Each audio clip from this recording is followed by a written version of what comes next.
Assalamualaikum warahmatullahi wabarakatuh. Salam sejahtera untuk kita semua. Puji syukur atas nikmat yang Tuhan limpahkan kepada kita, sehingga kita masih dalam keadaan sehat hingga saat ini. Yang saya hormati Bapak Ubaidillah selaku dosen mata kuliah Akuntansi Manajemen dan teman-teman yang saya sayangi.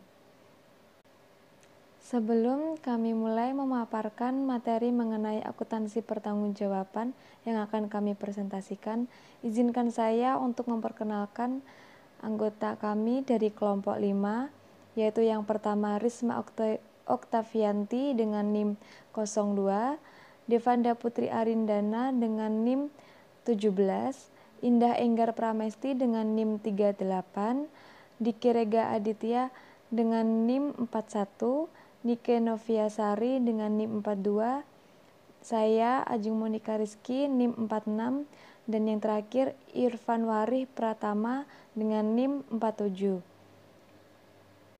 Baiklah, selanjutnya materi akan kami presentasikan. Assalamualaikum warahmatullahi wabarakatuh. Saya Risma Oktavianti NIM 1903101002. Di sini saya akan sedikit menjelaskan mengenai pengertian akuntansi pertanggungjawaban dan struktur organisasi. Yang pertama yaitu pengertian akuntansi pertanggungjawaban. Sistem akuntansi yang dirancang dengan baik seharusnya tidak hanya dapat menghitung biaya produk dan laba periodik secara akurat, tetapi juga dapat menjadi alat yang berguna untuk mengendalikan biaya sehingga dapat diperoleh laba yang diharapkan. Sistem akuntansi pertanggungjawaban atau responsibility accounting adalah sistem akuntansi yang dirancang sedemikian baik sehingga dapat mencatat dan melaporkan pendapatan dan atau biaya yang timbul akibat pelaksanaan suatu aktivitas kepada manajer yang bertanggung jawab terhadap aktivitas tersebut. Menurut akuntansi pertanggungjawaban tradisional, untuk mengendalikan biaya individu dalam perusahaan yang berwenang mengendalikan suatu aktivitas harus bertanggung jawab terhadap sumber daya yang dikonsumsi oleh aktivitas tersebut. Tujuan akuntansi pertanggungjawaban di sini adalah untuk menyediakan informasi yang dapat digunakan oleh manajemen untuk mengevaluasi efisiensi penggunaan sumber daya organisasi. Nah, di sini jika hasil evaluasi menunjukkan sumber daya organisasi digunakan secara tidak efisien, maka penyebabnya harus diinvestigasi. Kemudian jika dianggap perlu dapat dilakukan pula tindakan koreksi untuk mencegah terjadinya hal yang sama di masa yang mendatang. Identifikasi inefisiensi penggunaan sumber daya dilakukan dengan cara menghitung biaya sesungguhnya setiap aktivitas selama periode tertentu. Kemudian hasil perhitungan tersebut dibandingkan dengan biaya yang dianggarkan, anggaran fleksibel atau biaya standar untuk aktivitas yang sama. Perbedaannya di sini disebut sebagai penyimpangan dilaporkan kepada manajer yang bertanggung jawab mengendalikan aktivitas tersebut.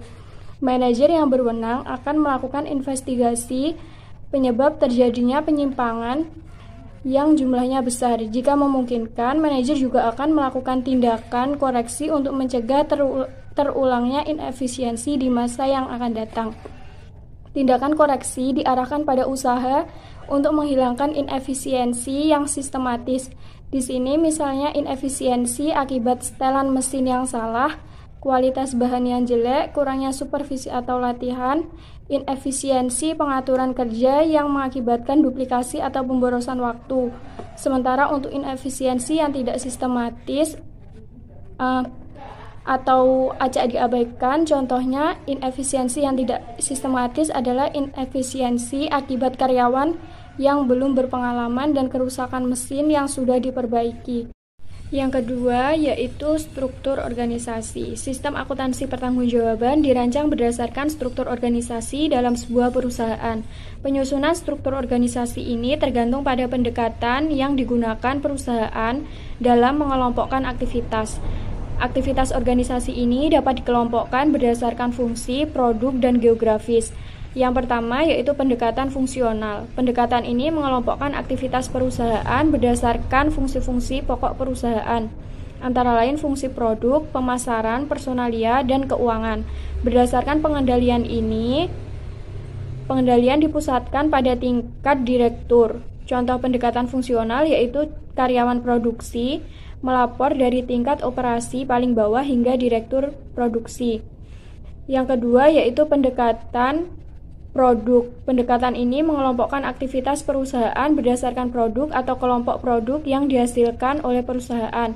Dalam pendekatan ini, tanggung jawab fungsional digabungkan menurut produk atau kelompok produk dan tanggung jawab ditentukan atas dasar produk.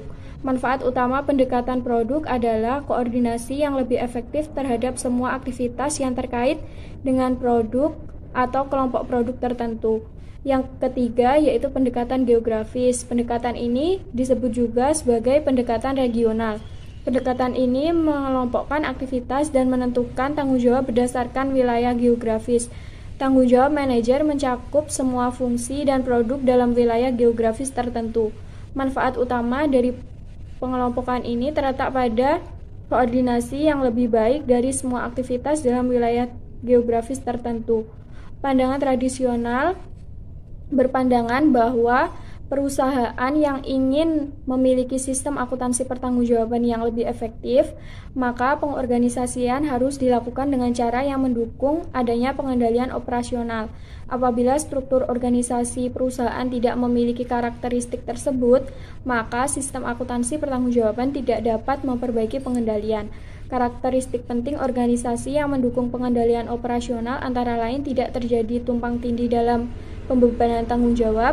Kemudian setiap manajer memahami tanggung jawabnya dengan jelas. Dan yang terakhir adalah individu yang diberi tanggung jawab harus memiliki kewenangan yang memadai. Demikian yang dapat saya sampaikan, kurang lebihnya mohon maaf. Wassalamualaikum warahmatullahi wabarakatuh. Assalamualaikum warahmatullahi wabarakatuh. Perkenalkan, nama saya Devanda Putra Ardana, RPM 17. Di sini saya akan sedikit menjelaskan tentang materi selanjutnya, yaitu keterkaitan struktur organisasi dan pelaporan pertanggungjawaban. Nah, tingkat pertanggungjawaban harus ditentukan dengan baik dan konsisten untuk semua tingkatannya. Di sini dibagi menjadi 3. Yang pertama ada pendekatan fungsional. Di pendekatan fungsional ini ada beberapa tingkatan. Tingkatan pertama yaitu ada direktur utama. Tingkatan kedua ada direktur divisi yang membawahi 3 divisi. Yang pertama divisi pemasaran, yang kedua divisi produksi, yang ketiga ada divisi keuangan. Nah, tingkatan ketiga ada manajer publik. Manajer publik ini juga membawahi 3 divisi. Yang pertama divisi komersial, yang kedua divisi konsumen, yang ketiga divisi militer. Yang terakhir ada kepala departemen. Di sini juga membawahi 3 divisi. Yang pertama ada divisi pengolahan, yang kedua ada divisi subperakitan, dan yang ketiga ada divisi perakitan. Yang kedua ada pendekatan produk. Di tingkatan pertama ada direktur utama, tingkatan kedua ada direktur divisi yang membawahi 3 divisi, yaitu produk kimia, produk obat, dan produk cat. Tingkatan ketiga ada manajer pabrik yang membawahi 3 divisi juga, ada divisi medis, divisi farmasi, dan juga divisi rumah sakit. Tingkatan keempat ada kepala departemen yang membawahi 3 divisi juga, ada divisi pencampuran, divisi pembotolan, dan juga divisi pengemasan. Selanjutnya ada pendekatan geografis. Nah, di sini di tingkatan pertama juga sama, ada direktur utama. Tingkatan kedua ada direktur divisi yang membawahi 3 divisi, yaitu divisi wilayah tengah, divisi wilayah barat, dan juga divisi wilayah timur.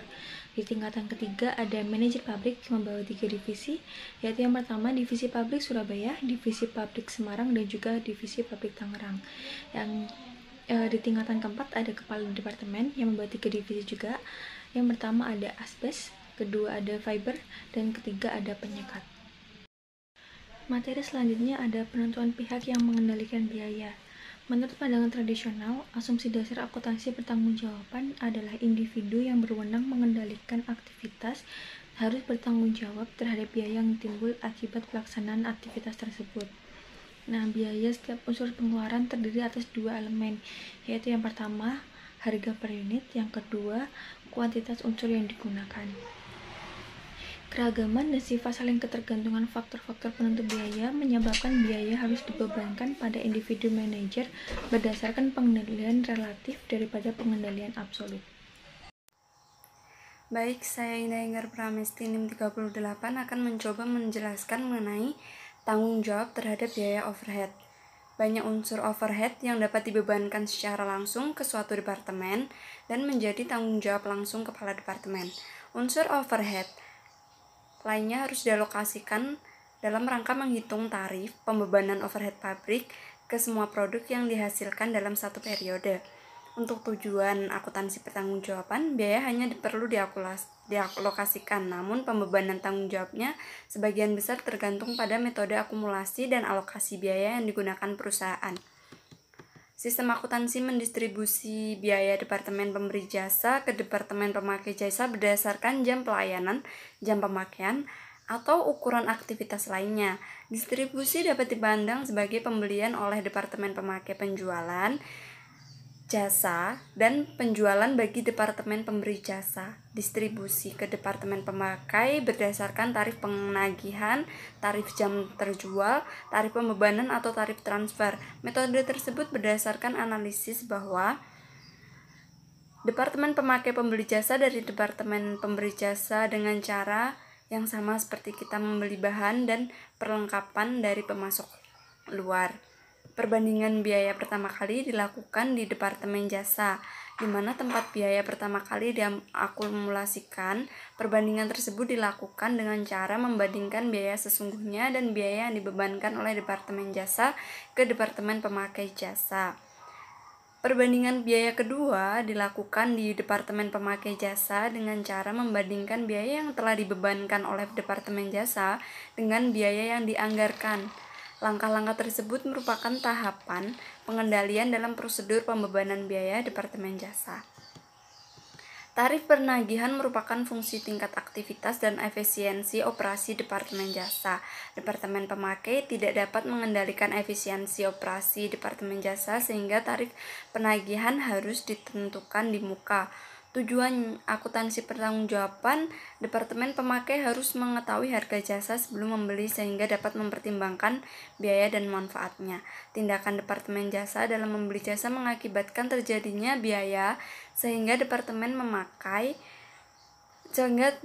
Pemakai memiliki pengendalian dan harus bertanggung jawab terhadapnya. Departemen Pemberi Jasa harus bertanggung jawab terhadap efisiensi operasi departemennya. Penggunaan tarif yang ditentukan di muka memungkinkan evaluasi efisiensi dengan cara membandingkan biaya yang dibebankan ke Departemen Pemakai dengan biaya yang sesungguhnya terjadi. Langkah-langkah tarif penagihan Departemen Jasa seperti langkah penentuan tarif pembebanan overhead pabrik yang ditentukan di muka. 1. Mengestimasi atau menganggarkan jasa yang dapat ditelusur langsung ke Departemen Jasa, yaitu supervisi, tenaga tidak langsung, pajak gaji karyawan, perlengkapan, dan depresi peralatan.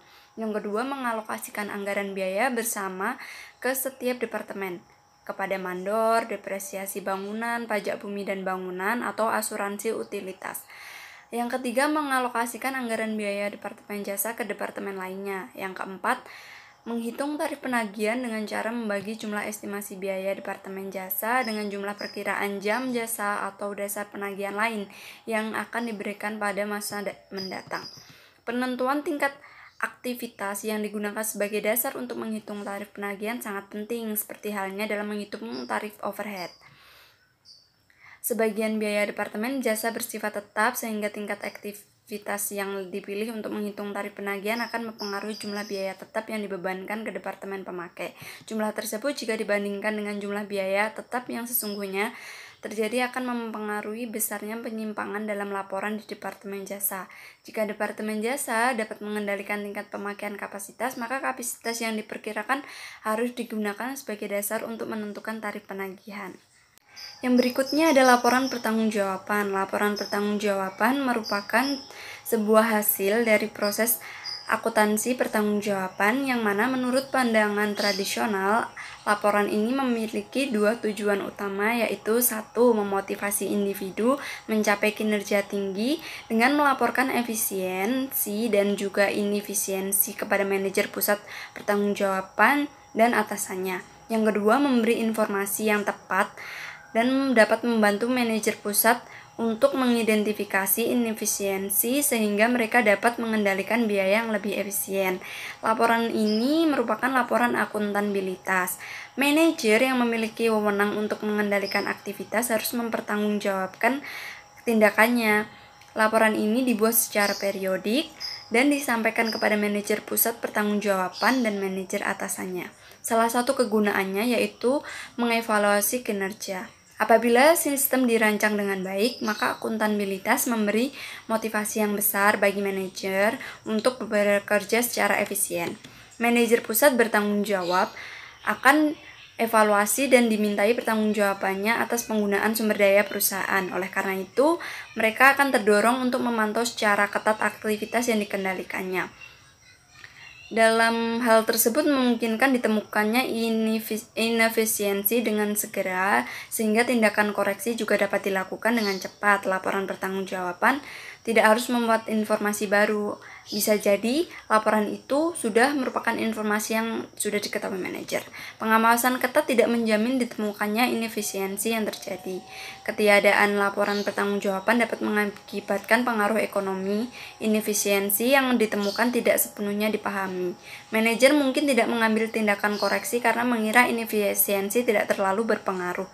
Laporan pertanggungjawaban tidak hanya memperlihatkan adanya inefisiensi, tetapi juga menunjukkan signifikannya.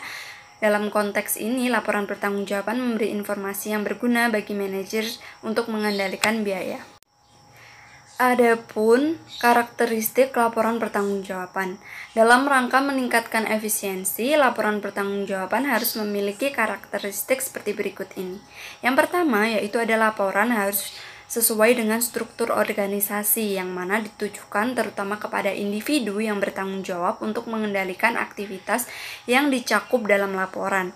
Yang kedua ada harus konsisten bentuk dan isinya setiap diterbitkan. Perubahan hanya dilakukan untuk alasan yang baik dan disertai penjelasan kepada pemakainya. Seiringnya terjadi perubahan pada laporan akan membingungkan si pemakai. Selain itu, perbandingan antar periode menjadi sulit dilakukan. Yang ketiga ada harus tepat waktu. Meski sebagian besar inefisiensi yang diungkapkan sudah banyak diketahui manajer, tetapi sebagian kecil diantaranya mungkin belum diketahui.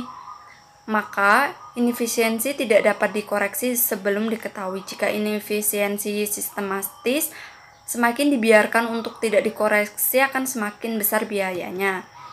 Maka, laporan harus disediakan untuk manajer pusat pertanggungjawaban secepat mungkin setelah inefisiensi sistematis terjadi.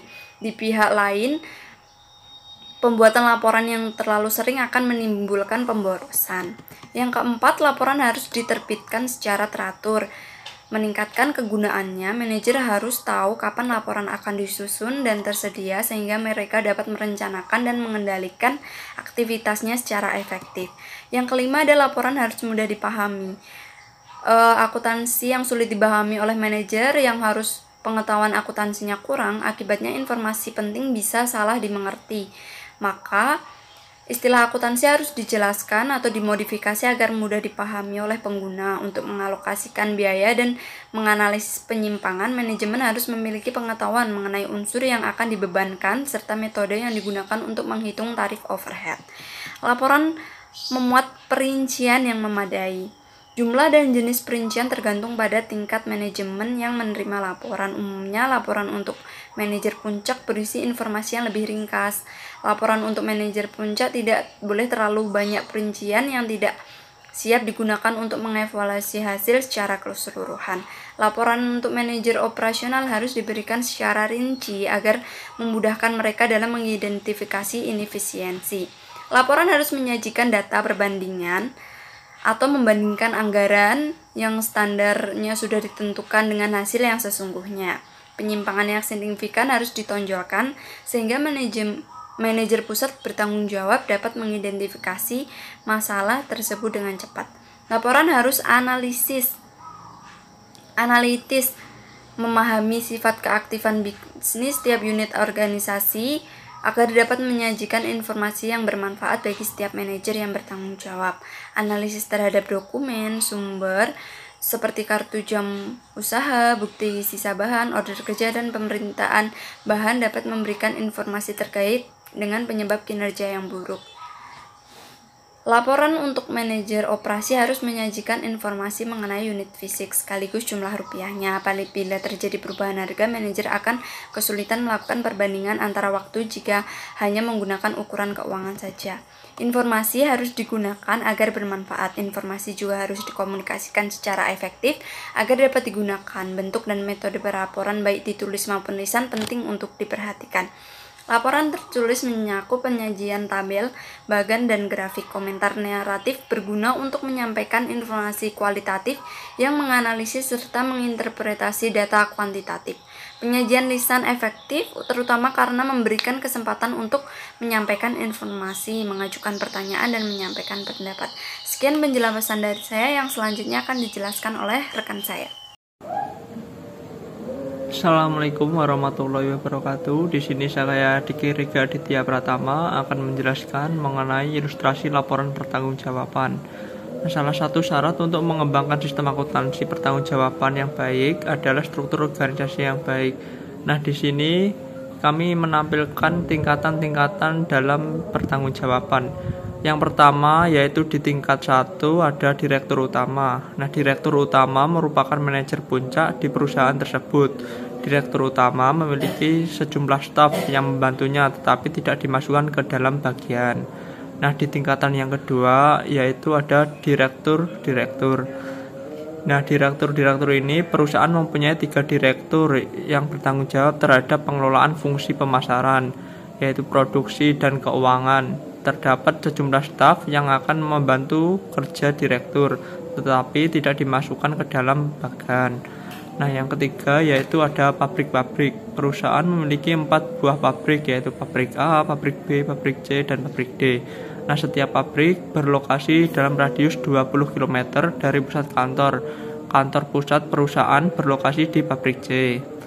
Nah, di tingkat keempat ada departemen. Setiap pabrik terdapat 3 departemen produksi, yaitu pengelolaan, perakitan, dan penyelesaian. Selain itu, perusahaan juga memiliki departemen jasa seperti rekayasa dan pembelian biaya. Departemen tersebut dialokasikan ke departemen produksi untuk tujuan perhitungan biaya produk. Assalamualaikum warahmatullahi wabarakatuh. Perkenalkan, nama saya Nika Noviasari 42. Di sini saya akan menjelaskan mengenai analisis penyimpangan dan anggaran fleksibel. Tujuan utama akuntansi pertanggungjawaban adalah pengendalian biaya. Pengendalian biaya didasarkan pada perbandingan biaya sesungguhnya dengan biaya dianggarkan, menghubungkan apa yang terjadi dengan apa yang direncanakan terjadi. Anggaran didasarkan pada asumsi kondisi dan hasil yang direncanakan. Dalam hal ini, perusahaan dapat menggunakan anggaran statis atau anggaran fleksibel. Jika aktivitas perusahaan dapat diestimasi secara akurat, anggaran statis dan biaya sesungguhnya dapat dibandingkan dengan tepat untuk tujuan pengendalian. Sayangnya, tidak ada situasi yang dapat diprediksi sepenuhnya. Jika volume sesungguhnya berbeda dengan yang direncanakan, perbandingan hasil-hasil sesungguhnya dengan anggaran statis akan menyesatkan. Efisiensi biaya dapat ditentukan dengan cara membandingkan antara biaya sesungguhnya dengan biaya dianggarkan pada volume sesungguhnya. Anggaran fleksibel mengukur jumlah biaya yang seharusnya pada satu set kondisi tertentu, anggaran yang disesuaikan dengan volume sesungguhnya. Yang pertama, penyusunan anggaran fleksibel. Sebelum anggaran fleksibel disusun, suatu formula harus dirumuskan untuk setiap jenis biaya dalam setiap departemen atau pusat biaya. Perumusan formula dilakukan dengan menggunakan salah satu teknik analisis biaya. Setiap formula menunjukkan jumlah biaya tetap atau tarif biaya variabel untuk setiap jenis biaya. Bagian variabel dari formula merupakan tarif biaya untuk setiap satu ukuran aktivitas, misalnya jam kerja, jam mesin, dan unit produksi. Jumlah tetap dan tarif variabel selalu konstan dalam kisaran aktivitas relevan. Setelah tingkat aktivitas sesungguhnya dalam satu periode diketahui, kemudian formula tersebut digunakan untuk menghitung biaya dianggarkan pada tingkat aktivitas yang sesungguhnya disebut anggaran fleksibel. Biaya dianggarkan pada aktivitas sesungguhnya dapat digunakan untuk menghitung penyimpangan pengeluaran, dan kapasitas menganggur. Penyimpangan tersebut berguna untuk mengevaluasi kinerja departemen atau pusat biaya. Jika biaya dianggarkan merupakan taksiran wajar mengenai jumlah yang seharusnya terjadi pada aktiva yang sesungguhnya, maka penyimpangan pengeluaran dapat digunakan sebagai ukuran efisiensi.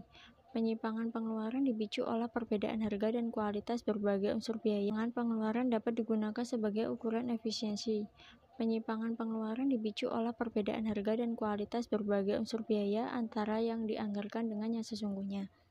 Oleh karena sampai tingkat tertentu manajer memiliki kewenangan untuk mengendalikan harga dan kuantitas, maka manajer dapat mengendalikan penyimpangan pengeluaran.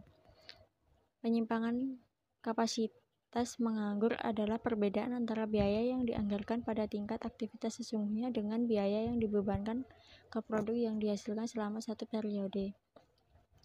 Penyimpangan kapasitas menganggur merupakan anggaran overhead pabrik yang tetap yang kurang atau lebih dibebankan.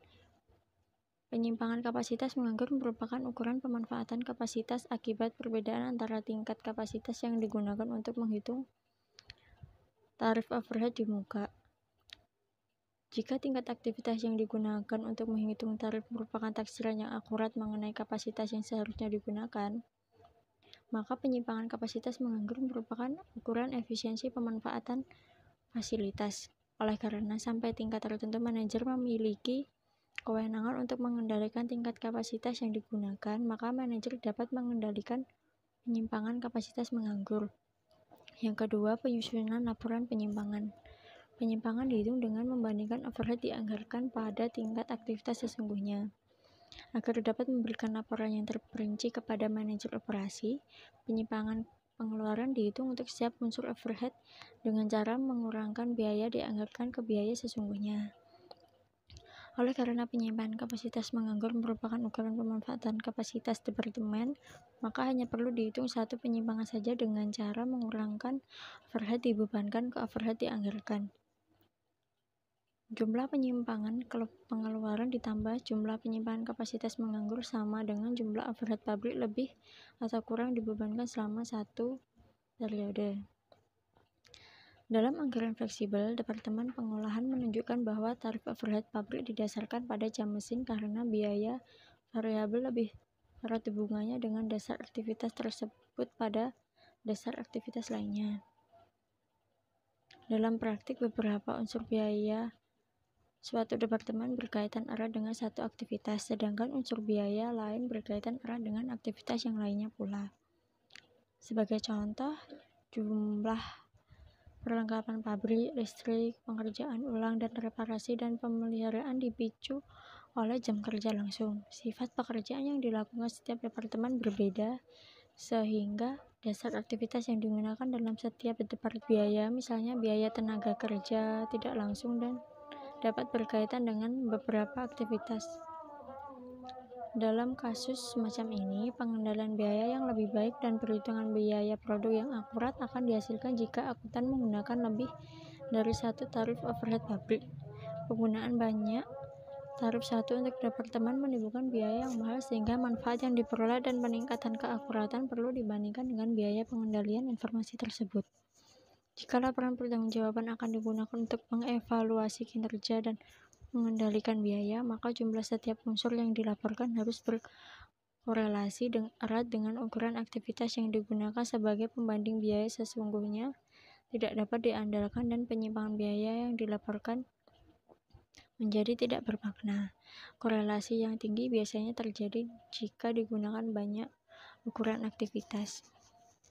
Sekian yang dapat saya sampaikan. Terima kasih. Assalamualaikum warahmatullahi wabarakatuh. Saya Ajeng Monika Rizky, NPM 46. Saya di sini akan menjelaskan mengenai akuntansi pertanggungjawaban. Pendekatan alternatif. Sistem akuntansi pertanggungjawaban merupakan sebuah perkembangan logis manajemen gaya otokratis yang sekarang masih banyak dipraktikkan oleh perusahaan. Gaya manajemen dari tugas manajer ini yaitu memberikan arahan kepada karyawan. Agar dapat memberikan arahan yang tepat, Manajer harus memiliki pengetahuan dan keterampilan yang luas, sekaligus dapat dijadikan sebagai sumber pemecah masalah. Oleh karena itu, manajer tentunya memikul semua tanggung jawab atas keberhasilan atau kegagalan suatu unit bisnis. Dalam gaya manajemen partisipatif, karyawan dan manajer itu memiliki tanggung jawab yang sama sebagai anggota tim. Manajer itu bertugas sebagai fasilitator atau pelatih, bukan sebagai direktur. Dan untuk pelaksanaan bisnis itu dipandang sebagai usaha tim. Pergeseran penekanan dari kinerja individual menjadi kinerja tim itu menimbulkan pertanyaan mengenai kegunaan akuntansi pertanggungjawaban sebagai dasar untuk mengevaluasi kinerja manajer.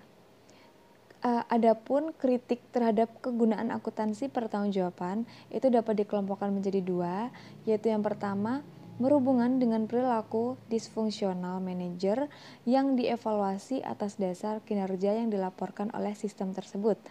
Dan yang kedua, berhubungan dengan kegunaan data yang dihasilkan oleh sistem bagi manajer.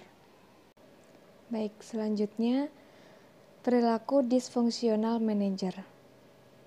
Manajer itu mengendalikan aktivitas yang menimbulkan biaya sehingga penyimpangan yang terjadi itu dibebankan kepada manajer. Bukan karena proses bisnis penyebab terjadinya penyimpangan, namun individual itulah yang dievaluasi, bukan proses bisnisnya. Sehingga individu itu akan cenderung melakukan berbagai upaya untuk meminimalkan atau menghilangkan penyimpangan.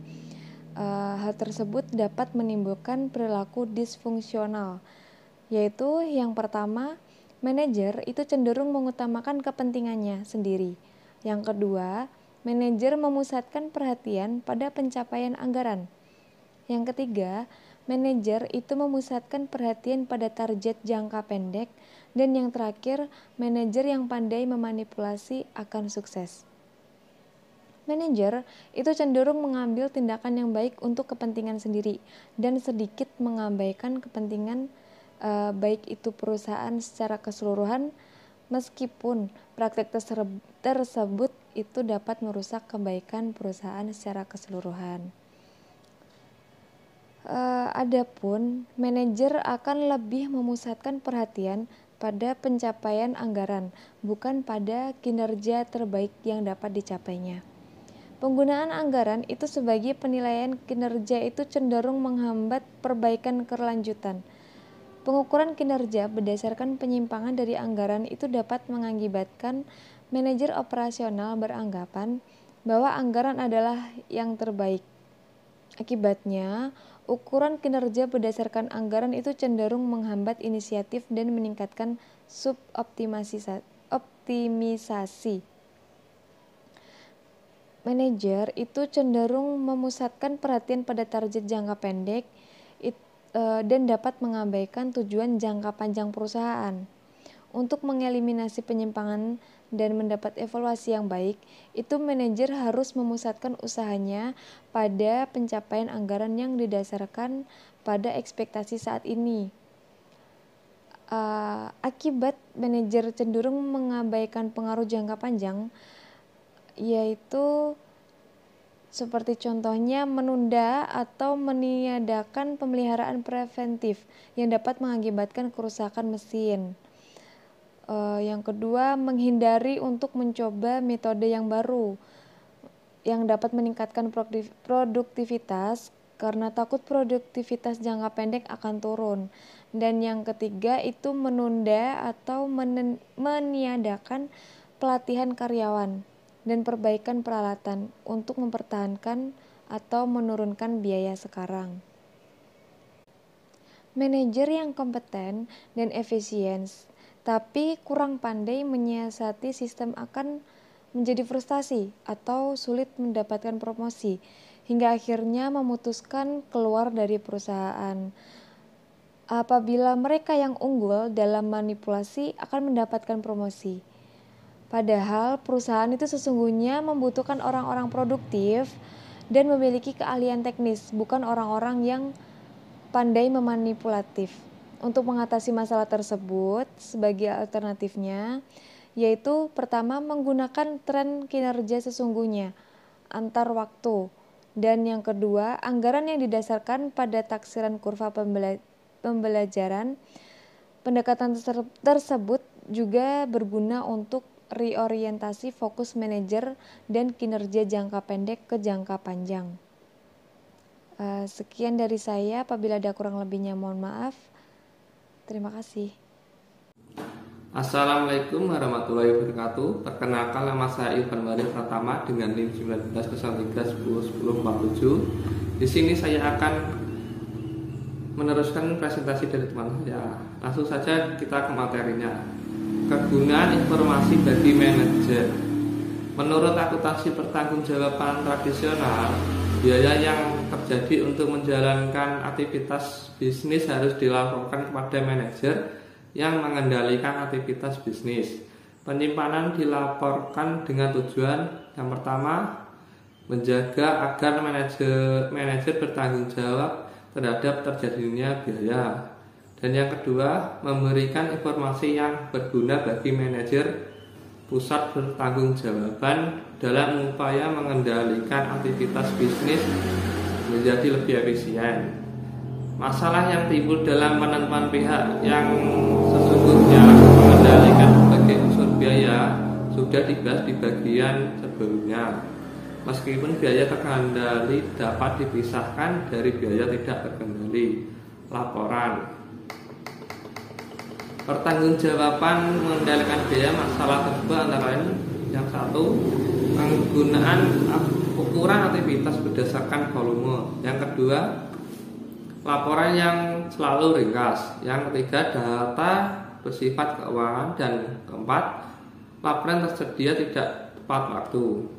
Sebagian besar akuntansi pertanggungjawaban membuat dasar anggaran pada ukuran aktivitas berdasarkan volume yang tidak selalu terkait dengan terjadinya biaya. Hal ini dapat mengakibatkan pemisahan biaya terkendali dan tidak terkendali yang tidak tepat. Meskipun manajer memiliki pengendalian terhadap biaya, anggaran yang dihitung berdasar aktivitas yang salah, aktivitas yang memiliki korelasi rendah dengan biaya, menghasilkan penyimpanan yang tidak bermakna. Upaya manajemen dalam membuat biaya sesungguhnya sesuai dengan taksiran biaya yang tidak masuk akal akan membuat frustasi dan mengakibatkan pemborosan. Data pengendalian yang disediakan oleh akuntansi pertanggungjawaban terlalu ringkas untuk digunakan. Penyimpanan pengeluaran satu departemen tidak memberikan informasi yang memadai